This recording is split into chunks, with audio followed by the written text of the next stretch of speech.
تیری ماں تیرے جنازے پر روئے، جی تیری ماں تیرے جنازے پر روئے، جی تو مجھے منع کرتا ہے، تیری جرت پہ کیا ہے؟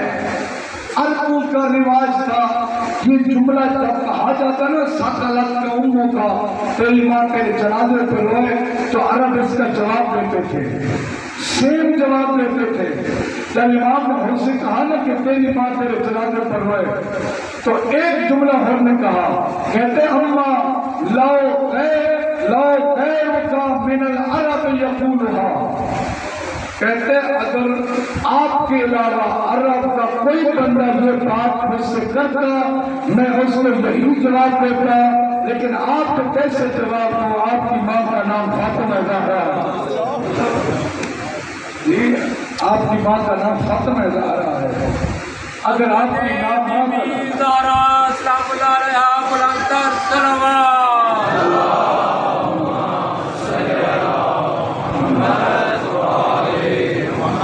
میں چاہتا ہوں کہ ہمارے نوجوان سب تک یہ تھوڑا سا ایک تجزیہ پتہ چلے کہ ہوا کیا ہے، کیسے پھر وہاں کیا حالات ہوئے۔ بہرحال اس نے کہا میں آپ کو تو یہ نہیں کہہ سکتا، اس کا مطلب ہے دل میں معرفت تھی، جی دل میں کچھ نہ کچھ تھا۔ مولانا فرمایا آپ کیا چاہتا؟ اس نے کہا میں تو پھر مجھے جو مجھے حکم دیا گیا ہے میں نے وہی کرنا ہے۔ اب تھوڑا سا دونوں فوجوں میں دونوں گروہ میں کچھ باتوں کا تبادلہ ہوا تو کسی نے کہا کیوں نہ تیسرا راستہ انتخاب کر لیں، نہ آپ واپس مدینے جائیں نہ کوفے جائیں، کوئی تیسرا راستہ اختیار کر لیں۔ امام نے اس کو قبول فرمایا، فرمایا تیسرے راستے کی طرف چلو۔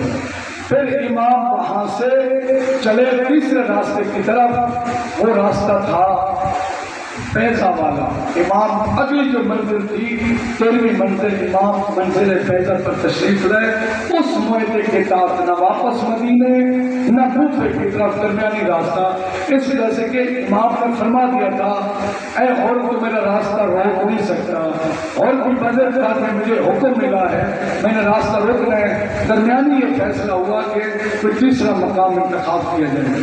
امام فیضہ کے مقام پر پہنچے، اگلی منزل 14ویں یہ عزیب الحجانات، پھر 15ویں منزل قصف مقاتل۔